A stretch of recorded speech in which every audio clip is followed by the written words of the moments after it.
Welcome back. You're still watching Nile Cruise, and moving on now to another topic. And we're joined now with us with Dr. Sohair Skkary. She's a professor of linguistics from Georgetown University. I'd like to welcome you very much for joining us today.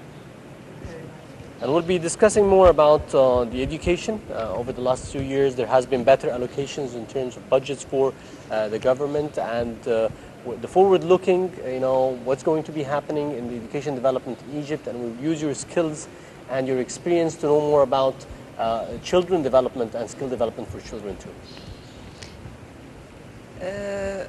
Assalamu alaikum. I would definitely like to start with children. It's my favorite subject. As far as the children of the entire Arab world, not only Egypt, they are at a disadvantage from the day they're born, because we have a disease that usually is inflicted on nations. They have dual languages, the colloquial and the classical Arabic. In linguistics, it's called diaglossia, means having two forms of languages from the day of birth. We speak to the child in colloquial Egyptian, and at the age of 6, they go to school and start learning the classical Arabic. It's a foreign language. Therefore, how do we rectify this? In Europe, this was a problem very early in Europe during the Dark Ages. That's why they called them the Dark Ages, because there was the vernacular, the spoken form at home, the French, the Italian, and then there was the Latin and Greek, which was the written form. And this led to really the backwardness of Europe. And that's why they call them the Dark Ages. The entire Arab world now is living and enjoying and suffering from the Dark Ages, because we have the same disease. Dual languages, or as I said, the scientific term for it is called diaglossia.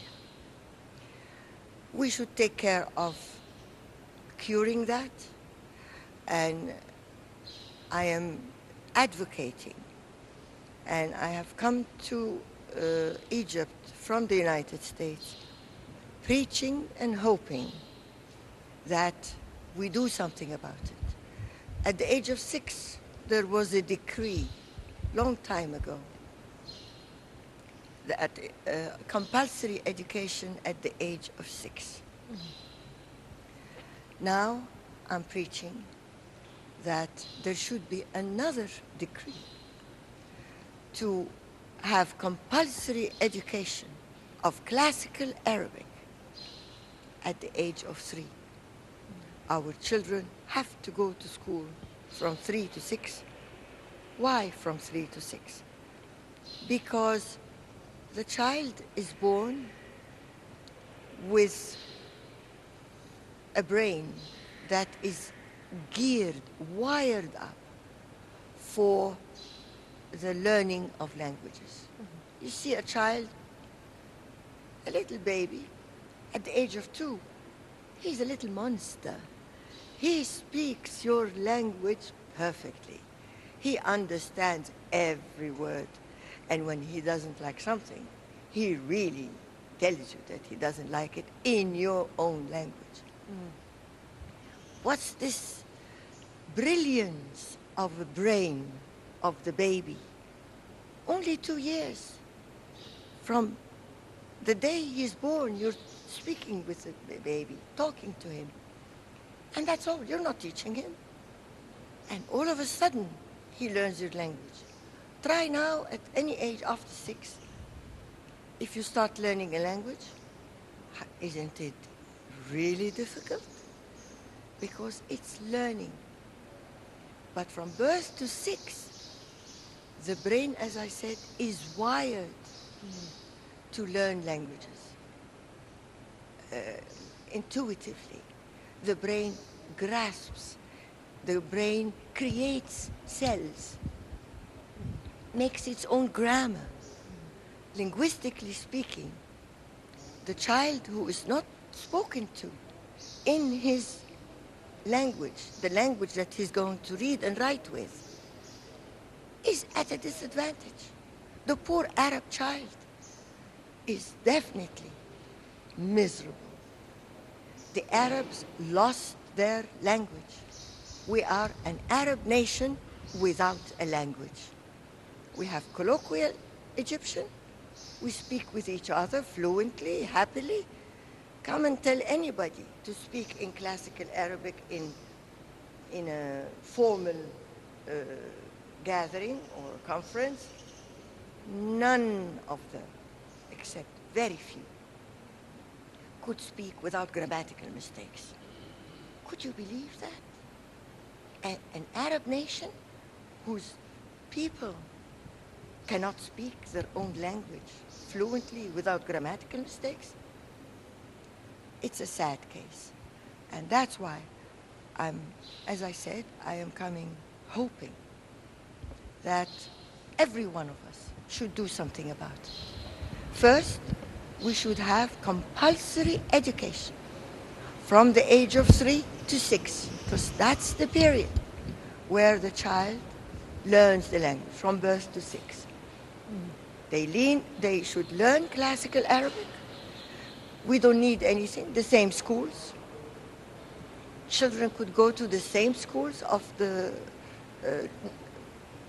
government schools or whatever, but it should be a concentration of teaching them the roots of classical Arabic, speaking fluently.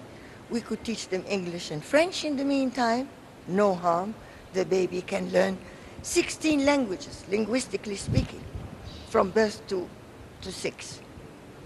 And it's been proven, if the parents are wise enough to teach or to expose the children to as many languages as they please.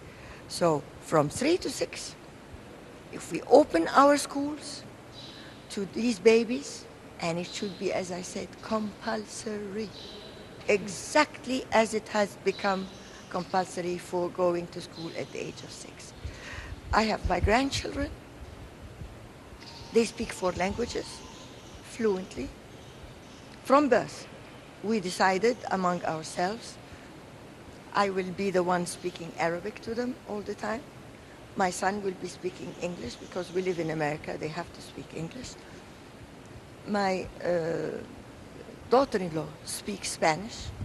She speaks Spanish to them. And we have an au pair from Paris who lives with us. She speaks French all the time. And we forbid her from opening her mouth with one word of English, because the au pair, they come to America to learn English. And we don't want definitely the children to start talking the book and I don't know what. So she is forbidden to open her mouth in English, only French. Yes, but that's in I the beg your United pardon? Yeah, but that's in the United States, where you can the kids can be exposed to more than one language. In Egypt, the situation is different. First, we don't have an au pair at home. Of course, I understand. Yes, and then the parents would be either speaking English or French, and those who have enough money, are lucky enough, will take their children to certain private international school, which are actually now they're quite expensive right now. And then we have the public school system. So what can we do in terms of the average Egyptian? That's a very good question. As I said, if we start by having our schools open Friday and Saturday, and early in the morning, between 8 and 9, have the children go to the same schools the children go to normally. And there are videos that we can show the children. Yes. And I have a very special method of teaching languages. I have my method already on videos for 6 languages. Arabic, English, French, German, Chinese, and hieroglyphics. And it's a must that our children start learning hieroglyphics through the videos. We give them vocabulary, items, nouns, adjectives, verbs, and then phrases made of 2 words. We play with them. It's a playing game of languages. And if we start our children from the age of 3, we will have brilliant children by the time they go to school. Yes. Because they will learn Arabic. And I insist, now there are very few people who could speak classical Arabic. They tell mothers, speak to them in classical Arabic. I can't speak with my children in classical Arabic because I didn't go to a kutab when I was a kid. I went to an American school. I learned English, French, and Arabic. And God help us with the Arabic. It was the worst language we learned, which is sad. I am very sad. When I grew up, I insisted on teaching myself classical Arabic. But I was too old. It was learning. It was very difficult. With all my enthusiasm, with all my linguistics education, I couldn't really master speaking in classical Arabic and in any international forum. When I start speaking, I apologize that I will make grammatical mistakes because my parents didn't send me to a kutab, or they didn't bring a sheikh to teach me the Quran. I'm not saying learning the Quran for any religious purposes. It's for languages. I understand Ilyasuiyin in Lebanon, they teach the Quran to their children in the Christian churches. And in Asyut, Fider Asyut, they teach the Quran.